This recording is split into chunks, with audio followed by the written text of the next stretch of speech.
Reforma territoriale nuk u shoqëruar me decentralizim dhe fjalët në atë kohë, sidomos në atë kohë, autonomi vendore, decentralizim, vetë qeverisje vendore, vendimarrje vendore, e tjera si këto, na u bën refren këngë.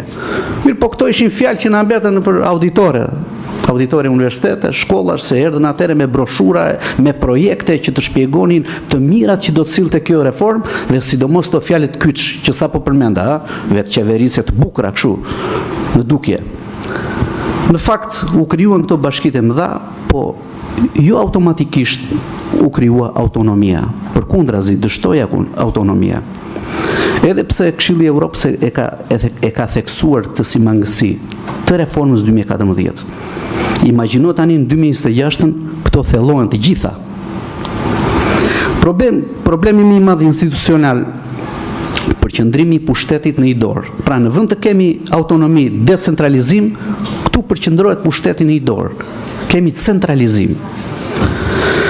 Bashkitë mund të bëhen më të mëdha pa u bërë domosdoshmërisht të pavarura. Një pikë tjetër shumë e rëndësishme sipas mendimit tim është bashkimi i zonave rurale me qendrat urbane krijon në vetvete një problem shumë të madh.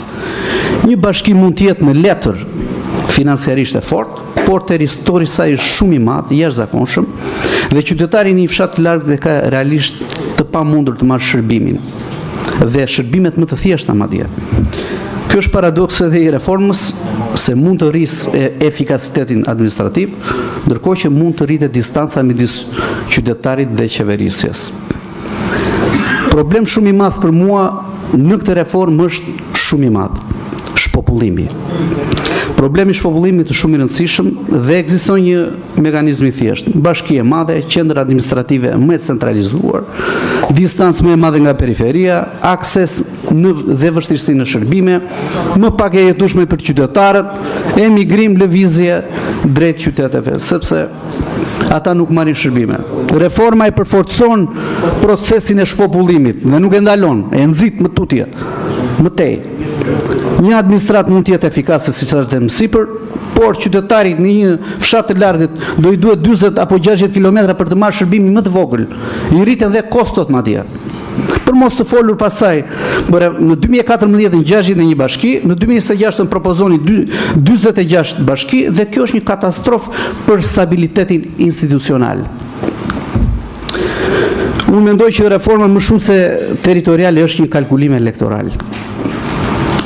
Ka një detaj shumë interesant në këtë reformë, ku 33 bashki mbeten të pandryshuara, ndërsa 28 preken nga ndryshimi. Pra ne nuk kemi një rishikim uniform të gjithë territorit, po kemi një seri bashkimesh, por specifike. Atje ku duam e pincet, atje ku duam i bashkojmë, atje ku s'duam i lëmë. Dhe kjo më bën të mendoj që më shumë se sa territoriale është kalkulim për llogaritje elektorale e hartës.